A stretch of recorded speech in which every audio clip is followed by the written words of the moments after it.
রক্তমাংসের মানুষের মতোই বৌদ্ধ ধর্মের রীতিনীতি পালন করছে স্বয়ংক্রিয় রোবট।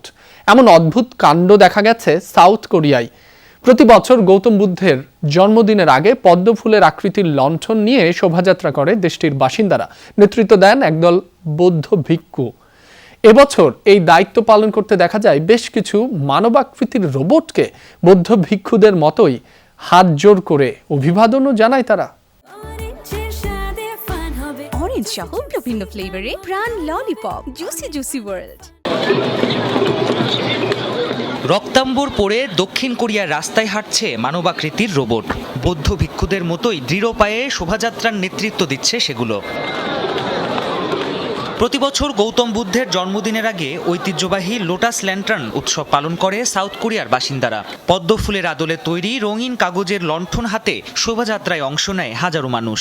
এটি মূল আকর্ষণ হলেও এবছর রোবট ভিক্ষুদের পদযাত্রা উৎসবের আমেজে নতুন মাত্রা যোগ করেছে। এতদিন শুধু নিউজেই গাবি নামে এই রোবট ভিক্ষুকে দেখতাম, আজ নিজের চোখে দেখে সত্যিই মুগ্ধ হয়েছি। আগামী লোটাস ল্যান্টার্ন উৎসবেও আমি এটিকে দেখতে চাই।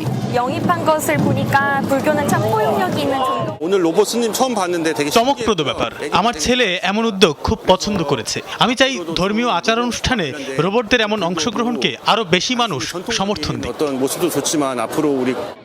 স্বয়ংক্রিয় এসব রোবটের উচ্চতা 4 ফুটের কিছু বেশি। বৌদ্ধ ভিক্ষুদের মতো পরনে ধূসর বাদামি পোশাক আর গলায় জপমালা দেখে সেগুলোকে রীতিমতো বৌদ্ধ ভিক্ষুই মনে হয়। 2 হাত জোড় করে দর্শনার্থীদের অভিবাদনও জানাতে পারে এরা। সবকিছুকে সাদরে গ্রহণ করাই বৌদ্ধ ধর্মের মূল দর্শন। বর্তমানে প্রায় সকল ক্ষেত্রেই রোবট আর কৃত্রিম বুদ্ধিমত্তা ব্যবহারের নজির রয়েছে। তাই ভাবলাম আমাদের শোভাযাত্রায় রোবটকে অন্তর্ভুক্ত করতে আপত্তি কোথায়।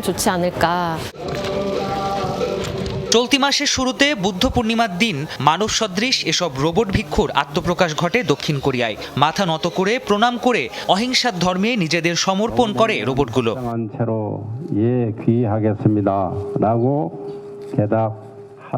প্রাণপ্রতিম কুণ্ডু, যমুনা নিউজ।